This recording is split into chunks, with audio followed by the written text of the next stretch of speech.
According to the media, female Audrey Hale, who identified as a male, murdered 6 at a Christian school in Nashville, Tennessee, including 3 children. An anti-gun lobbyist who witnessed the Highland Park parade shooting was at the crime scene with her friend, who lost a daughter at the Waffle House shooting.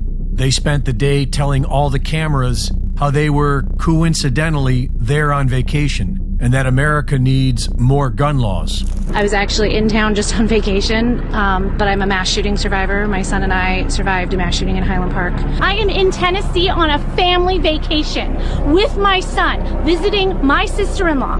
I have been lobbying in D.C. since we survived a mass shooting in July. I have met with over 130 lawmakers. We have to do something. We all have to call our lawmakers, and we all have to make our lawmakers make change now, or this is going to keep happening, and it's going to be your kid, and your kid, and your kid, and your kid next. We now have people in America, and this is not the first time we've heard this, who have experienced more than one mass shooting. That woman was at Highland Park. She's now a witness to the shooting in Nashville. The U.S. military routinely orchestrates simulated crises all over the country and hires civilians to be crisis actors. And we've seen the use of crisis actors in several major events, such as 9/11 and the Boston Marathon bombing. The anti-gun lobby has been accused of using crisis actors for years, but this is a whole new level. And when we look at the details of the Nashville shooting, the presence of the gun lobbyist does not appear to be a coincidence. The Nashville shooting has signs of a typical false flag. The woman being touted by the media as the shooter's good friend, who received the Instagram confession, is actually just a childhood acquaintance who says she was contacted because she's a local media personality. The alleged shooter was under doctor's care for an emotional disorder, and the shooter is seen wearing 2 different pairs of shoes within the hour, Pumas going in and Vans going out. But there is more to this false flag than the typical gun grab.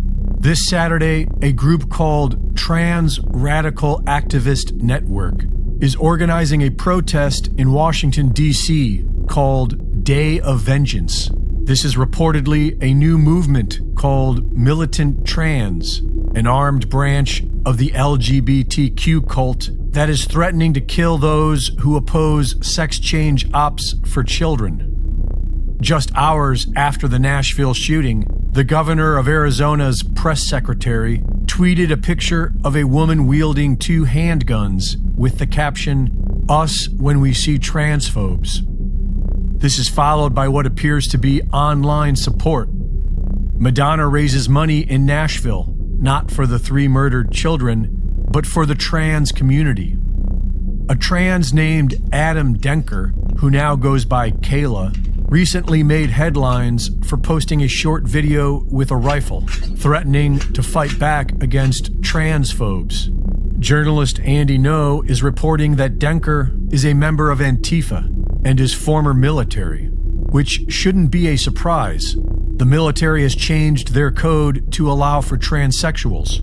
Military psychologists have been pushing confused personnel into getting radical sexual reassignment surgeries that the military is now paying for.